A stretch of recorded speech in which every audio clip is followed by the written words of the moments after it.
രാജ്യം നടുങ്ങിയ സ്ഫോടനത്തിന്റെ വിശദാംശങ്ങളിലേക്ക് തന്നെയാണ്. ഇന്നലെ ആകാംക്ഷയും ഭീതിയും ഒക്കെ നിറഞ്ഞ ഒരു രാത്രി പിന്നിട്ട് ഇന്ന് പകലിലേക്ക് എത്തുമ്പോൾ ഇനി എന്താണ് അന്വേഷണത്തിന് പിന്നിൽ, ആരാണ് അതിന് പിന്നിൽ, എന്താണ് അതിന്റെ കാരണം, എന്തൊക്കെ തെളിവുകൾ പരമാവധി ശേഖരിക്കാൻ കഴിയും തുടങ്ങിയ കാര്യങ്ങളിലേക്കാണ് ഇന്ന് നോക്കുന്നത്. സ്ഫോടനത്തിൽ അന്വേഷണം നിലവിൽ പുരോഗമിച്ചുകൊണ്ടിരിക്കുകയാണ്. ഫോറൻസിക് പരിശോധനയും സ്ഥലത്ത് തുടരുന്നതിന്റെ ദൃശ്യങ്ങൾ കൂടി വരുന്നുണ്ട്. നിലവിൽ UAPA പ്രകാരം ഡൽഹി പോലീസ് കേസെടുത്തിട്ടുണ്ട്. പൊട്ടിത്തെറിച്ച ഹ്യുണ്ടായി i20 കാർ കേന്ദ്രീകരിച്ചാണ് അന്വേഷണം.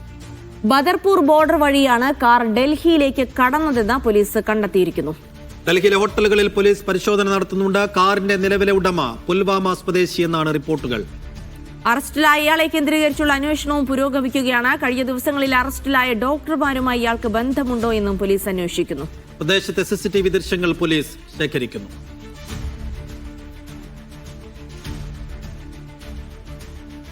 സജു തോമസ് വിശദാംശങ്ങളുമായി. സജു, ഇന്നിപ്പോൾ ഏറ്റവും പ്രധാനപ്പെട്ട കാര്യം അന്വേഷണം ഏതൊക്കെ ദിശയിലേക്ക് പോകുന്നു എന്നത് തന്നെയാണ്. അപ്പോൾ ഈ പകൽ ആരംഭിച്ചതിന് ശേഷം ആ സ്പോട്ടിൽ നിന്ന് എന്തെല്ലാം പ്രധാനപ്പെട്ട സംഗതികൾ കണ്ടെടുക്കാൻ അന്വേഷണ സംഘത്തിന് സാധിച്ചിട്ടുണ്ട്? ഈ ഫരീദാബാദിൽ കഴിഞ്ഞ ദിവസം അറസ്റ്റിലായ ഡോക്ടർമാരുമായി ഈ കൃത്യത്തിന് ബന്ധമുണ്ടോ എന്ന് കാര്യമായും അന്വേഷണ സംഘം സംശയിക്കുന്നുണ്ടോ? ഈ സ്ഫോടനവുമായി ബന്ധപ്പെട്ട് ഈ സമയം പ്രേക്ഷകർക്ക് നൽകാൻ കഴിയുന്ന ഏറ്റവും പുതിയ വിവരങ്ങൾ എന്താണ് സജു? നിലവിൽ പങ്കുവെക്കാനാകുന്നത് ഫരീദാബാദ് മൊഡ്യൂളുമായി ബന്ധമുണ്ട് എന്ന ലഭിക്കുന്ന ചില സൂചനകൾ അന്വേഷണ സംഘത്തിന് ലഭിച്ചിട്ടുണ്ട്. അതുമായി ബന്ധപ്പെട്ട തെളിവുകളൊക്കെ ലഭിച്ചതിന്റെ പശ്ചാത്തലത്തിൽ ഇവരെ എന്തായാലും അത് കേന്ദ്രീകരിച്ച് അന്വേഷിച്ചപ്പോൾ മറ്റു സ്ഥലങ്ങളിലേക്കും വ്യാപിപ്പിക്കുകയാണ്. നമ്മളിപ്പോൾ ദൃശ്യങ്ങൾ കണ്ടത് ഇവിടെ ഈ ഫോറൻസിക് ഉദ്യോഗസ്ഥരടക്കം വാഹനത്തിന്റെ ചെറിയ അവശിഷ്ടങ്ങളടക്കം.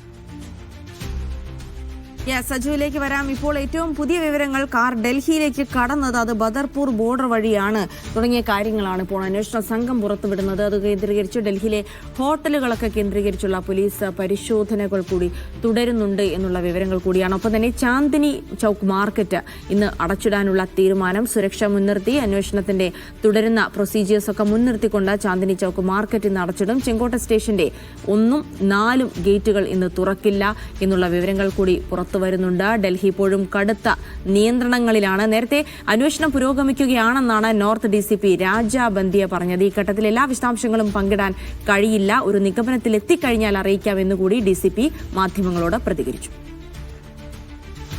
As of now, the situation ये है, अभी कोतवाली पुलिस स्टेशन के अंदर FIR दर्ज कर ली गई है.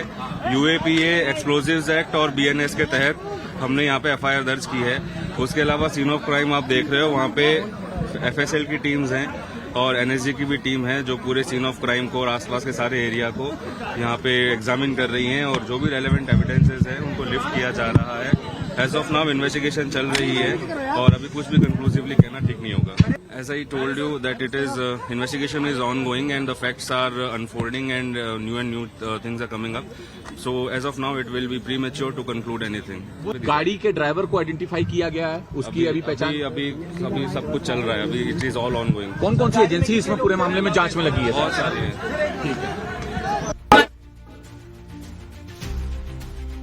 അന്വേഷണം പുരോഗമിക്കുകയാണ്. നിലവിൽ എത്തിയിരിക്കുന്ന നിഗമനങ്ങളിൽ നിന്ന് കൂടുതലായി എന്തെങ്കിലും പറയാൻ കഴിയില്ല എന്നുള്ള വിവരങ്ങൾ കൂടിയാണ് DCP അറിയിച്ചിരിക്കുന്നത്. സ്ഥലത്ത് വിദഗ്ധ സംഘത്തിന്റെ പരിശോധന കൂടി തുടരുമ്പോൾ ഏതെങ്കിലും തരത്തിലുള്ള പുതിയ വിവരങ്ങൾ ലഭിക്കുന്നുണ്ടോ എന്നുള്ളത് കൂടിയാണ്. കാർ ഓടിച്ചിരുന്ന ആളുമായി ബന്ധപ്പെട്ടുള്ള ചില കൂടുതൽ വിവരങ്ങൾ കിട്ടിയിട്ടുണ്ട് എന്നുള്ള സൂചനകൾ കൂടി ലഭിക്കുന്നുണ്ട്. പക്ഷെ അതിലൊന്നും ഒരു ഔദ്യോഗിക സ്ഥിരീകരണം ഉടനെ ഉണ്ടാകാനുള്ള സാധ്യതയില്ല. അന്വേഷണത്തിന്റെ ഒരു ഗൗരവ സ്വഭാവം കണക്കിലെടുത്തുകൊണ്ട് തന്നെ ഏതെങ്കിലും തരത്തിലുള്ള സ്ഥിരീകരണം അത് കേന്ദ്ര ആഭ്യന്തര വകുപ്പിൽ നിന്ന് മാത്രമായിരിക്കും ഉണ്ടാവുക എന്നാണ് മനസ്സിലാക്കുന്നത്. സജു തുടരുന്നുണ്ട്. സജു, ഈ അന്വേഷണവുമായി ബന്ധപ്പെട്ട് ഏറ്റവും പുതിയ വിവരങ്ങൾ എന്ന് പറയുന്നത് ഏത് വഴിയാണ് ഈ കാർ ഡൽഹിയിലേക്ക് എത്തിയിട്ടുള്ളത് എന്ന് തുടങ്ങിയ അന്വേഷണങ്ങളാണ് നടന്നിരുന്നത്. അതിൽ ചില തീരുമാനങ്ങൾ, കണ്ടെത്തലുകൾ ഉണ്ടായിട്ടുണ്ട്. ഒപ്പം തന്നെ ഈ ഹോട്ടലുകൾ കേന്ദ്രീകരിച്ച് അന്വേഷണങ്ങൾ പുരോഗമിക്കുന്നതായി പറയുന്നുണ്ട്. അതിന്റെ പിന്നിലെ വസ്തുത എന്താണ്? എന്തൊക്കെ തരത്തിലുള്ള അന്വേഷണങ്ങൾ ഇപ്പോൾ ഡൽഹി കേന്ദ്രീകരിച്ച് നടക്കുന്നുണ്ട് സജു?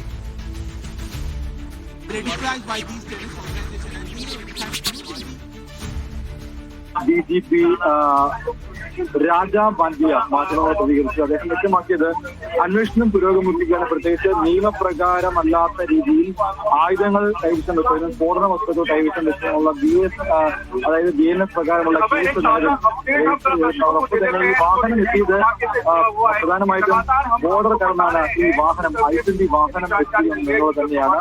ബദർപൂർ ബോർഡർ വഴിയാണ് ഈ I-20 വാഹനം ഡൽഹിയിലേക്ക് പ്രവേശിച്ചത് എന്നുള്ള വിവരങ്ങളടക്കം ലഭിച്ചിട്ടുണ്ട്. ഈ ദൃശ്യങ്ങളിലേക്ക് പോകാൻ തോന്നുന്നു. ഇവിടെ ഇപ്പോൾ പോലീസ് ഉദ്യോഗസ്ഥർ രാവിലെ തന്നെ പോലീസ് ഉദ്യോഗസ്ഥരുടെ നീണ്ടുനിരയാണ് കാണുന്നത്. അല്പസമയം പോലീസ് ഇവിടെ അവരുടെ സുരക്ഷാ ചുമതല അടക്കം ഇപ്പോൾ വിശദീകരിക്കുകയാണ്. ഇവിടുത്തെ മേൽനോട്ട ചുമതലയുള്ള ഉദ്യോഗസ്ഥൻ രാവിലെ വന്ന ഉദ്യോഗസ്ഥർക്ക് അവരുടെ സുരക്ഷാ ചുമതലകൾ വിശദീകരിക്കുകയാണ്. അതിനുശേഷമായിരിക്കും കൂടുതൽ അന്വേഷണത്തിന്റെ ഭാഗമായിട്ട് അവർ നീങ്ങുക എന്നാണ് മനസ്സിലാക്കുന്നത്. നിലവിൽ നമുക്ക് ലഭിക്കുന്ന വിവരങ്ങൾ അനുസരിച്ച് ഈ അന്വേഷണം ഫരീദാബാദിൽ നിന്നും അറസ്റ്റിലായ ഉദ്യോഗസ്ഥർ ഡോക്ടർമാർ കേന്ദ്രീകരിച്ചുള്ള അന്വേഷണമാണ് നിലവിൽ നടക്കുന്നത്. ഇവരുടെ പക്കൽ നിന്ന് 2900 കിലോഗ്രാം അമോണിയം നൈട്രേറ്റ് ആണ് കഴിഞ്ഞ ദിവസം പിടികൂടിയത്. അതോടൊപ്പം തന്നെ മറ്റ് ചില വസ്തുക്കൾ ഈ സ്ഫോടനത്തിന് ആവശ്യമായിട്ടുള്ള മറ്റു ചില വസ്തുക്കളും അവരുടെ പക്കൽ നിന്നും പിടിച്ചെടുത്തിരുന്നു. അതോടൊപ്പം തന്നെ വോക്കി ടോക്കികൾ, ലഘുലേഖകൾ, അതോടൊപ്പം തന്നെ പിസ്റ്റളുകൾ, AK-47 തോക്കുകൾ അടക്കം ഇവരുടെ പക്കൽ നിന്ന് പിടിച്ചെടുത്തു. ഇവർ വലിയൊരു ആക്രമണത്തിന്റെ പദ്ധതി ഇട്ടിരുന്നതായിട്ട് അന്വേഷണ സംഘം നേരത്തെ തന്നെ വ്യക്തമാക്കിയിരുന്നു. ഈ അന്വേഷണ സംഘത്തിന്റെ വ്യക്തതകൾ സാധൂകരിക്കുന്ന ചില തെളിവുകളും അവർക്ക് ലഭിച്ചിട്ടുണ്ട്. അതിന്റെ പശ്ചാത്തലത്തിലാണ് ഇപ്പോൾ നിലവിൽ അന്വേഷണം മുൻപോട്ട് പോയിക്കൊണ്ടിരിക്കുന്നത്.